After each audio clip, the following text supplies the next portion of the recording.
부터 24절까지 말씀입니다. 제가 가진 성경으로는 신약 성경 172면에 있습니다.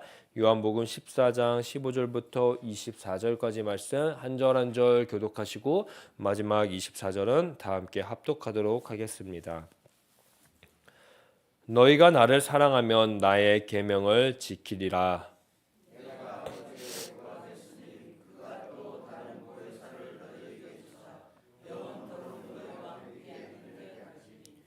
그는 진리의 영이라. 세상은 능히 그를 받지 못하나니 이는 그를 보지도 못하고 알지도 못함이라. 그러나 너희는 그를 아나니 그는 너희와 함께 거하시며 또 너희 속에 계시겠음이니라.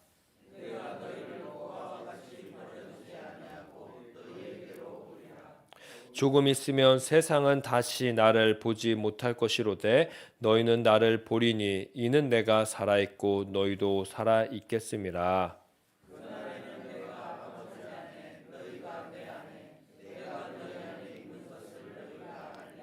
나의 계명을 지키는 자라야 나를 사랑하는 자니 나를 사랑하는 자는 내 아버지께 사랑을 받을 것이요 나도 그를 사랑하여 그에게 나를 나타내리라.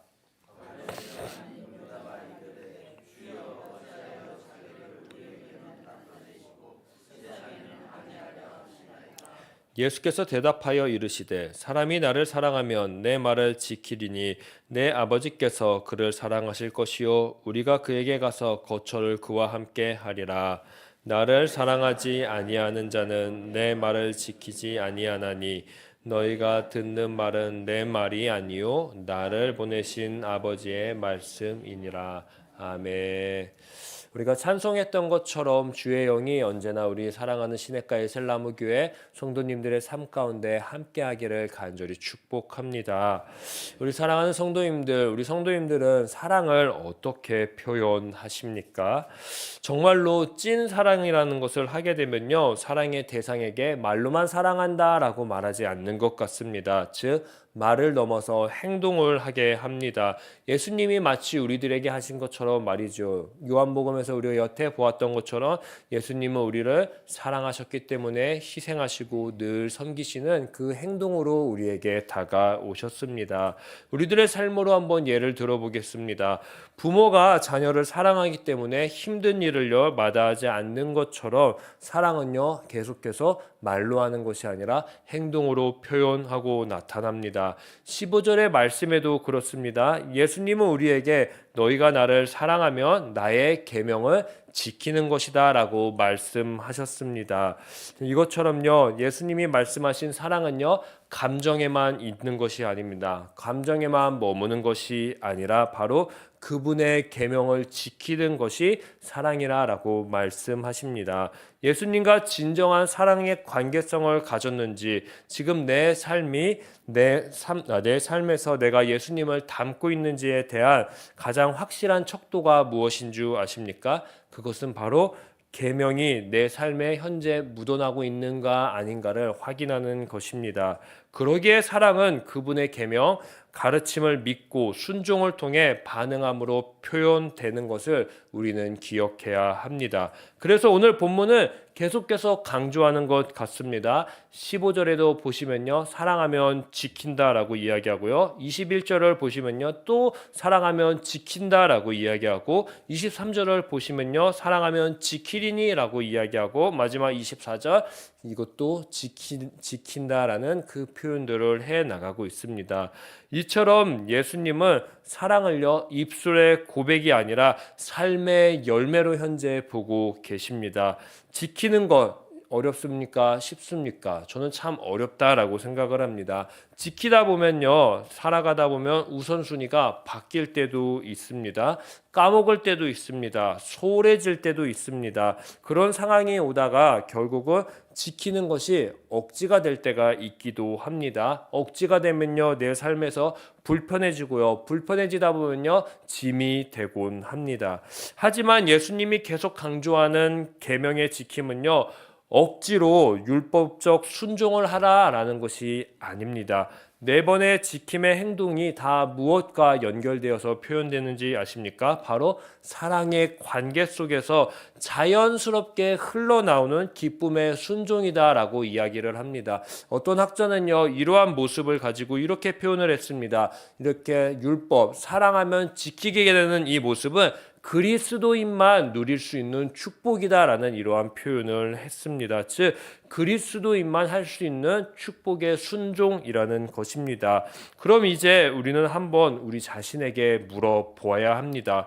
우리는 정말 예수님을 사랑하기 때문에 그분의 말씀을 지키며 하루하루 살아가고 있는지, 아니면 의무감에 끌려가고 있는지 한번 점검해 보십시오. 또 우리 삶에 얼마나 예수님의 말씀이 묻어나고 있는가, 그리고 또 하루하루 흘려보내고 있는가 한번 내 삶에 물어보셨으면 좋겠습니다. 이 삶이 당연하고요, 쉬운 거면요 정말 좋은데요, 그렇지 못한 것 같습니다. 예수님은 작별의 순간에서도 큰 걱정 없이 제자들아, 너네 잘 있어, 나 금방 갔다 올게, 그러니까 늘 하던 대로 라고 하고 쉬었으면은 이렇게 하고 떠나셨으면 됐는데요, 그러지 못했던 것 같습니다. 예수님은 우리가 혼자이므로 이 계명을 사랑하면서 계명을 지키는 것이 어렵다라는 것을 아셨는지요? 16절에 누구를 보내주십니다. 누구입니까? 바로 보혜사 성령님을 보내주십니다. 이 성령님이 영원토록 너희와 함께 있을 것이다 라고 이야기하면서 말이지요. 보혜사는요, 파라클레토스라고 해서요, 위로자, 조력자, 상담자, 변호자라는 이런 다양한 의미를 가지고 있습니다. 예수님이 보내주신 이 파라클레토스 보혜사는요, 이름의 뜻같이 우리와 함께 계십니다. 18절을 보면요, 우리를 고와 같이 내버려 두지 않기 위해 위로하시려고, 그리고 나아가 우리가 예수님의 사랑에 사랑하면서 그 사랑의 결과값으로 말씀을 이 세상에 지키며 살아갈 때, 그러다 혹시 고아가 되면 조력자, 상담자, 변호자가 되기 위해서 우리와 늘 함께 계심을 기억하십시오. 이런 역할만 해도 보혜사는요 충분하다고 저는 생각합니다.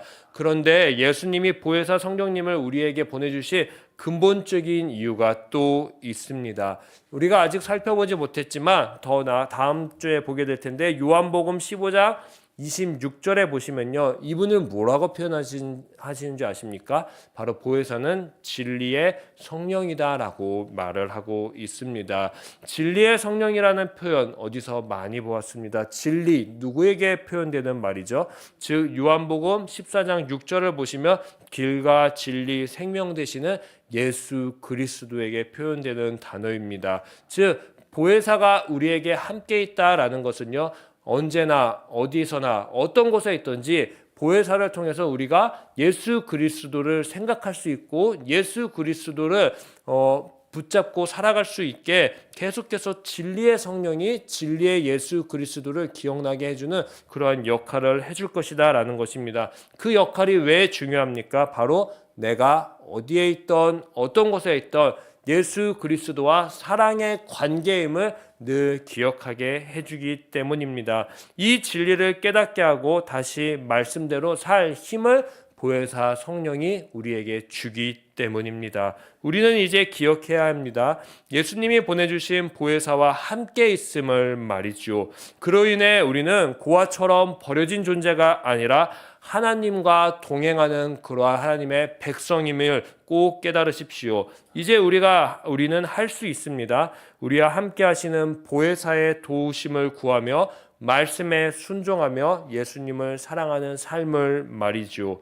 이 사랑의 삶은요, 세상은 볼 수도 없고 그리고 따라할 수도 없는 하나님과 친밀한 관계를 우리들에게 선물로 주기 시작합니다. 23절을 한번 다 함께 읽어보도록 하겠습니다. 시작. 예수께서 대답하여 이르시되 사람이 나를 사랑하면 내 말을 지키리니 내 아버지께서 그를 사랑하실 것이요 우리가 그에게 가서 거처를 그와 함께 하리라. 아멘. 이 말씀이 증언하듯 하나님 아버지와 예수님이여 예수님을 사랑하면 예수님의 말씀을 지키는 자들은요, 그들을 하나님 아버지가 사랑하고 그들의 삶 가운데 함께 뭐 하신다고 하십니까? 살아가겠다라고 약속하십니다. 그 누구도 받을 수 없는 선물, 그 친밀한 선물을 사랑의 관계 때문에 우리에게 선물로 주시겠다고 확증하십니다. 반대로요, 24절은 무서운 말씀이 나옵니다. 말씀을 지키지 않는 자는요, 예수님을 사랑하는 자가 아니다라고 하나님 아버지께서 엄중하게 말씀하십니다. 아예 못을 쾅 하고 받으십니다. 그래서 그럴까요? 오늘 본문 22절에는 의도적으로 예수님을 사랑하지 않는 가룟 유다를 배제하기 시작합니다. 가룟 유다는 어떠합니까? 공동체에서 함께 살아갑니다. 그런데 다른 마음, 다른 생각, 그렇기 때문에 다른 표현을 하면서 살았던 그러한 인물이었습니다. 오늘 우리는 예수님을 사랑하는 시간을 살아가고 있습니다. 이 소중한 시간을 우리가 한 발 한 발 내딛고 있습니다. 이 선물이 오늘 우리들에게 주어졌습니다. 그러면 이 시간 가운데 우리는 한번 뒤돌아보고 점검해 보아야 됩니다. 우리의 사랑은 여태까지 어떠했는지 말이죠. 감정에 기반을 두었는지 말씀에 기반을 두었는지 사랑의 삶을 억지로 행하면서 살았는지 아니면 예수님이 나에게 베풀어 주신 사랑의 관계에 기반을 두어서 기쁨으로 순종하며 축복으로 순종하며 나아갔는지 진정 예수님을 믿고 지키는 그리스도인이라면요 이제 우리의 삶의 모습은요 사랑이 되어야 합니다. 어디에 있던 어떤 곳에 있던 예수 그리스도가 나에게 주셨던 그 사랑처럼 나도 사랑이 되어야 됩니다. 그 사랑은요 성령의 도우심으로만 가능하다라는 것을 기억하십시오. 매일의 삶에서 작은 말씀이라도 꼭 붙잡고요 순종함으로 하나님과 더 깊이 동행하는 축복을 누리시기를 간절히 축복합니다. 오늘 이 시간에 이렇게 한번 외치면서 나의 삶을 시작해 보십시오. 주님, 제가 오늘 주님의 말씀을 사랑으로 지키겠습니다 라고 말이지요. 이 문구를 내 마음 가운데 고스란히 담아들고 기도하면서 살아내는 우리 시냇가 엘셀나무 교회 되기를 간절히 축복합니다. 제가 기도하도록 하겠습니다.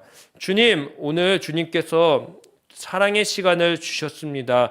이 사랑의 시간 주의 말씀을 붙잡고 사랑으로 지키는 저와 우리 교회 될 수 있게 하여 주시옵소서. 그래서 내가 어디에 있던 어떤 곳에 있던 예수 그리스도를 사랑하는 주의 그리스도인으로 살아갈 수 있게 하여 주시옵소서. 그 삶이 때로는 힘들고 버겁고 까먹고 잊어버릴 수도 있습니다. 그럴 때마다 내 안에 함께 계시는 성령님, 그 진리의 성령님 나를 흔들어 깨워주셔서 내가 하나님의 백성임을, 내 안에 하나님이 함께 하심을 기억하며 오늘도 내일도 주님이 오시는 그날까지 주의 말씀을 지키는 예수 그리스도를 사랑하는 그리스도인으로 살아가게 하여 주시옵소서. 감사하며 이 모든 말씀 예수님의 이름으로 기도합니다. 아멘. 하늘에 계신 우리 아버지, 아버지의 이름을 거룩하게 하시며 아버지의 나라가 오게 하시며 아버지의 뜻이 하늘에서와 같이 땅에서도 이루어지게 하소서.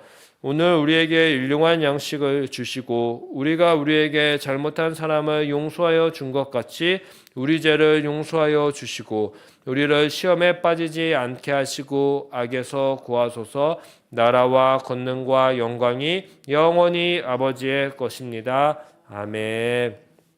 오늘 이 시간 기도할 때 주님 우리에게 말씀을 주시옵소서. 그 말씀을 우리가 붙잡고 지키겠습니다. 그래서 어디에 있던 어떤 곳에 있던 그곳에서 예수 그리스도를 사랑하는 그리스도인으로 살아가겠습니다 라고 우리 주여 한번 외치신 뒤에 합심해서 기도하도록 하겠습니다.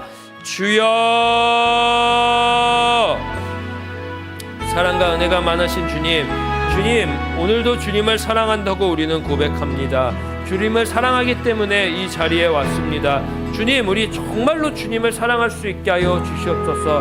주님을 사랑한다라는 것은 주님 주님의 계명을 지키는 것으로 표현됩니다. 주님, 내 삶 가운데 주님을 사랑한다고 고백한 만큼, 주님을 사랑한다고 외친 만큼 주의 말씀을 지키는 자로 살아갈 수 있게 하여 주시옵소서. 그 말씀을 지키며 살아갈 때 때로는 버겁고 때로는 풍파에 부딪히는 삶을 살아갈 때도 종종 있습니다. 우리의 우선순위가 바뀔 때도 있습니다. 그 순간순간 낙심하고 낭망하고 쓰러지는 것이 아니라 나는 안 돼라고 그렇게 힘들어하는 것이 아니라 다시금 내 안에서 진리로 이끌어가는 그 성령님을 의지하겠다고 선포하고 그 진리의 성령님이 보여주시던 그 진리의 예수 그리스도의 말씀을 다시금 꼭 붙잡고 예수 그리스도를 사랑하는 그리스도인으로 한 발 한 발 내디딜 수 있는 힘과 용